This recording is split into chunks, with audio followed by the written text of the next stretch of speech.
what is going on, everybody? So today, me and Tommy of Tanknicians are doing a tank move on this Red Sea Aquarium. It is going from its current location to about an hour away. So we got a pretty good drive ahead of us, and we got our work cut out for us. And yeah, I got my work cut out for me right now. Golly. When the buckets get stuck like that, There's that's no the worst. stronger force. So we're gonna start by taking all these corals out. We're gonna then drain a little bit of the water, start beginning to catch some of the fish out as we remove rock. We'll probably put the rock in this garbage can right now. We'll bag up all the fish. But yeah, this is gonna be about a 45-minute to an hour drive north of here. And then we'll reset up everything. So come and join us on our journey of our little Tanknicians tank move. Chris, I'm gonna need your help. This Home Depot bucket is just too strong. It's just too strong and high quality. It doesn't matter how strong you are. Those are impossible. There's a technique to it though. All right, before we drain everything and we take all the fish away, let's go over some of the fish that we do have in this tank. Everybody's a bit spooked now that I'm starting to drain water, but we have the green spotted puffer. We have two striped blennies, of course he just hit. That beautiful Randall Amphius, I believe, bang-eyed cardinal. There's a striped blenny. We have some clownfish, aquaculture clownfish. We have a blue-green chromis over at the side, another striped blenny, another white clownfish, mystery wrasse, one of the coolest fish ever. What else? You guys seen something I'm not seeing? And there's not tons of coral in here. It's just two anemones. There's that one right there. There's some mushroom corals and things like that. He's starting to take that coral out as we speak. We have a mask goby hiding over there. Everything else I think is hiding. But once we get them out of here, I'll show you the ones that we missed. Cleaner shrimp. But yeah, let's try to rescape the tank and everything. So begin the process of taking out the rock, draining the water, and catching the fish. All right, so we're at the point now where we got all the fish caught, bagged up in our container. I am currently draining the tank. All this water in here is pretty much wastewater. We don't need it. The water that's in the fish bags should be enough water to seed the new tank. It'll be fine. It's like doing a really big water change. The rock, we'll try to get a little bit of water with the rock to keep it seated.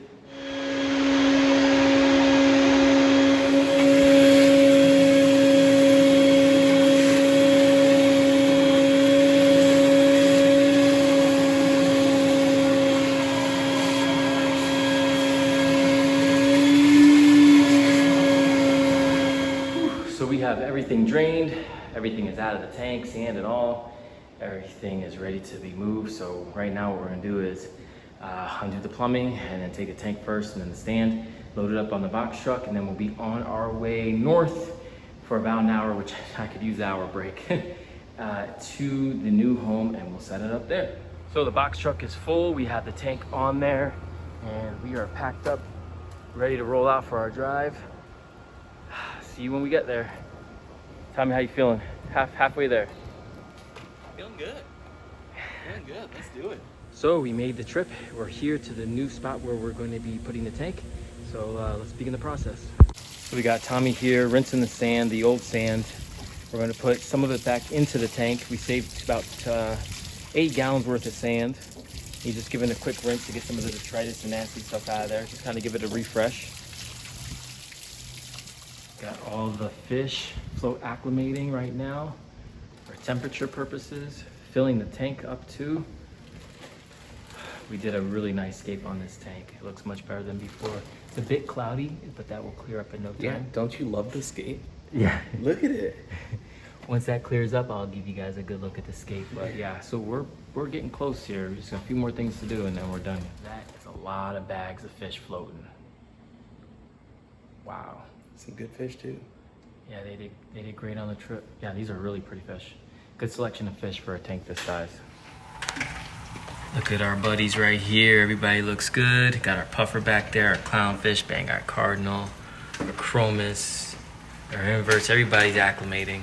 They'll be in this aquarium in no time. And honestly, so we used some of the old sand, but we actually added 2 bags of about 40 pounds of new sand to the aquarium too. So we took half the sand from the old tank, or from the old setup, and threw it away and kept half of it.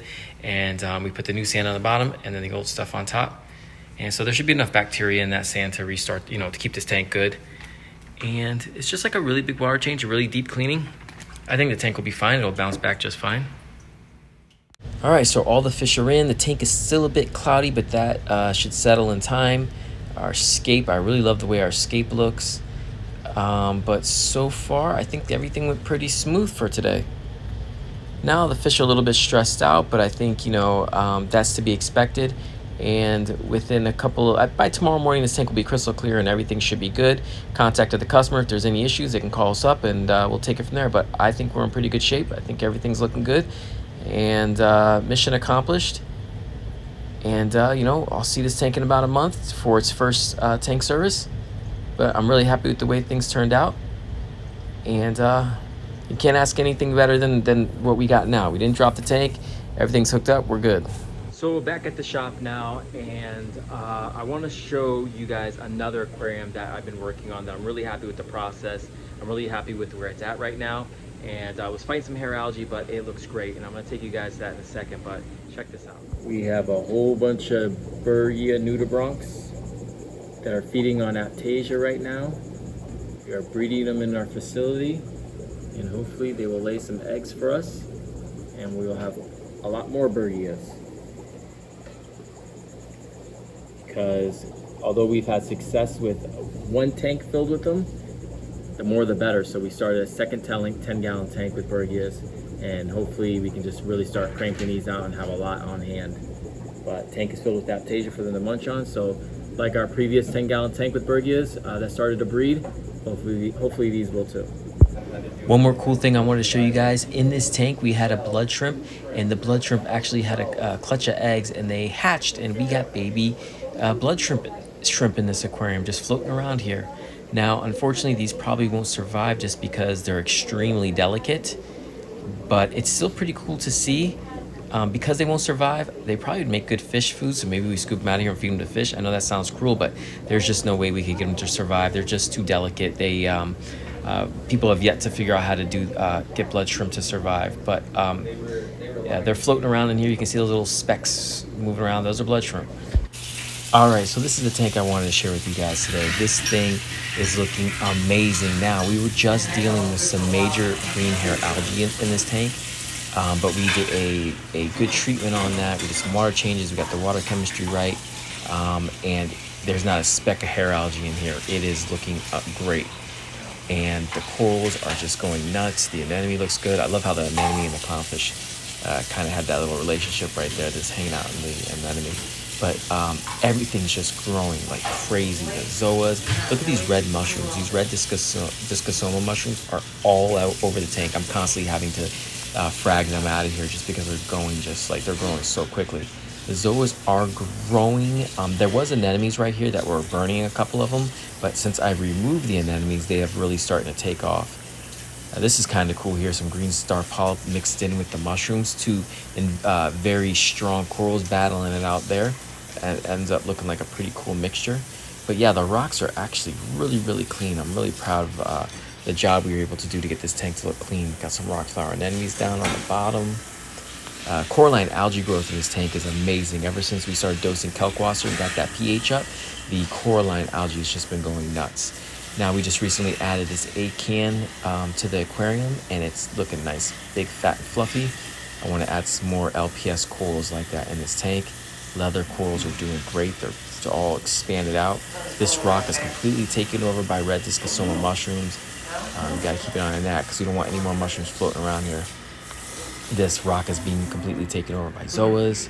Just the growth in this tank is extraordinary. Look at this star polyp, just covered the whole sand down below. Some more zoas over here. Yeah, ever since we started adding the Kalkwasser, things have just gone nuts. And the growth in this tank has just been amazing. This big old gorgonian back there, we got to trim that up because it's just getting too big. We got some frog spawns here. Definitely want to add some more LPS coral to this tank. and probably are going to be looking to add some SPS eventually. This coralline algae growth is looking really good. So I think that's probably a clear sign to maybe start sampling maybe some easier SPS corals, maybe something like a monopora or a low light acropora or something like that.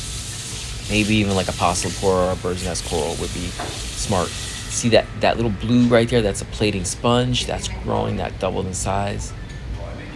But the coralline algae, like I said, the coralline algae growth in this tank I'm really proud of, because for the longest we weren't able to get any coralline algae in this tank, but the minute we started dosing kalkwasser and got that pH up, it's just been looking really good and spreading really quickly. And if you look at the side of the glass right here, like I haven't been here in 2 weeks and the glass is like, you can still see through it. There's a little bit of brown dusting on there, but if you look at the tank like this, it's really clear. I have a lot of ideas of what I still want to add to this tank, but stay tuned if you're interested to see what else we do with this aquarium. Definitely, want to subscribe and I'll do all that stuff if you want to be up to date on this. Thank you guys so much for watching. See you in the next one.